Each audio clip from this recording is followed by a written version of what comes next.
Friends and family of boxing legend Muhammad Ali remembered his life and legacy ahead of his 80th birthday on January 17th. His friend John Ramsey described him as what everyone aspires to be. If I had to say his legacy, I think it is more about social justice, about inclusiveness, about trying to bring people together. And that's rare, even for world leaders. Muhammad, he didn't just talk the talk, he walked the walk every day. And so I think if I had to say, I'd say Muhammad was just what everyone aspires to be. Born Cassius Clay in Kentucky in 1942, he would later convert to Islam and change his name to Muhammad Ali. Muhammad Ali's daughter claims her father was a man of the people.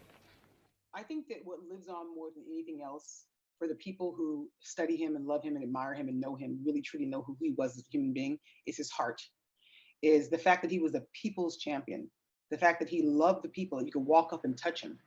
And he wasn't some, you hear stories all the time about these legends and these heroes, but my father was so real. You could literally walk up and touch him and squeeze him and hug him. And you'll see pictures of him probably where he'll be hugging people, you'll think it's his family, they're strangers on the street. He genuinely loved people. He needed them like he needed the air to breathe. They are part of his legacy. They are part of what made him great. There would be no daddy and no legacy, no nothing.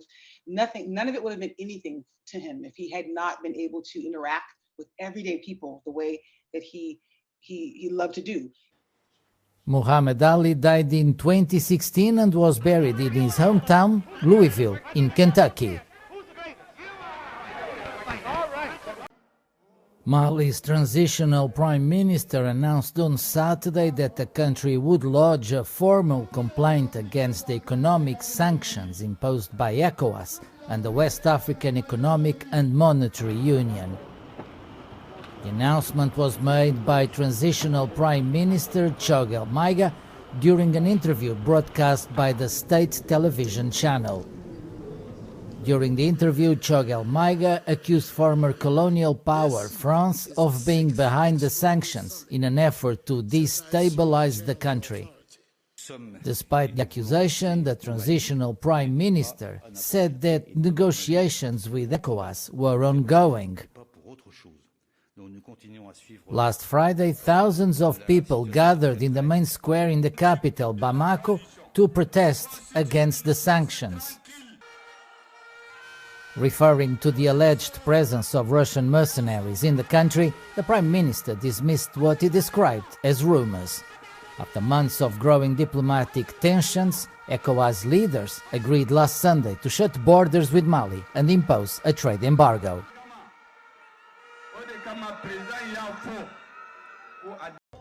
Mali's former president Ibrahim Boubacar Keïta has died at the age of 76 years old.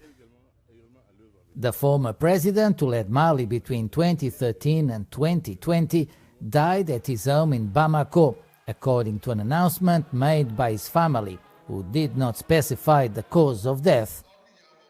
Nicknamed IBK, the former president had been ill for a short time and regularly went to an American hospital in Abu Dhabi for treatment.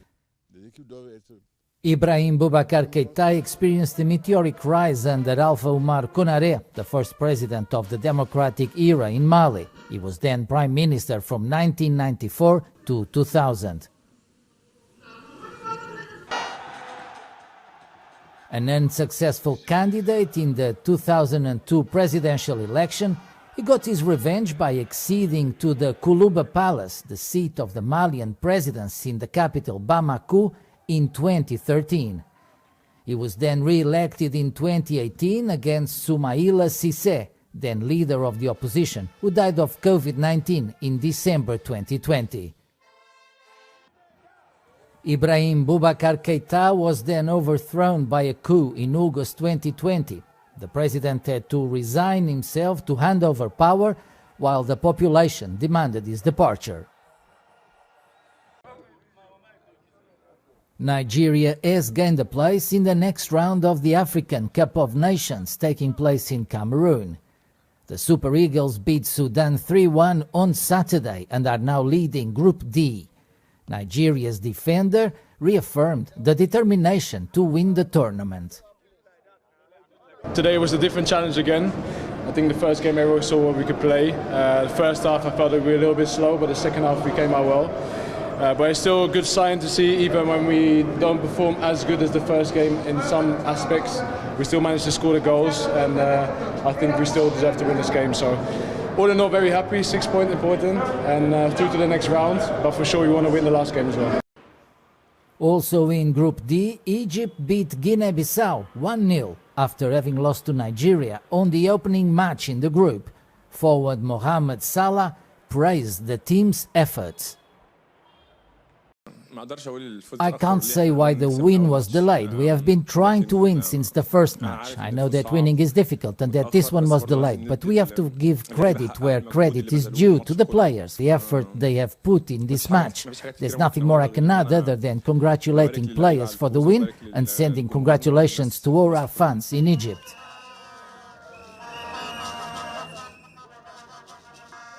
On Wednesday, Egypt will face Sudan, and Guinea-Bissau plays against Nigeria.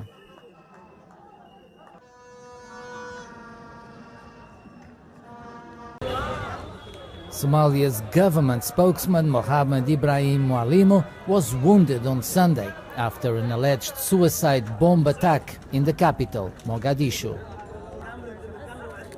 In a statement, the Prime Minister's office confirmed the attack and added that the spokesman's wounds were not serious. A local witness described the attack.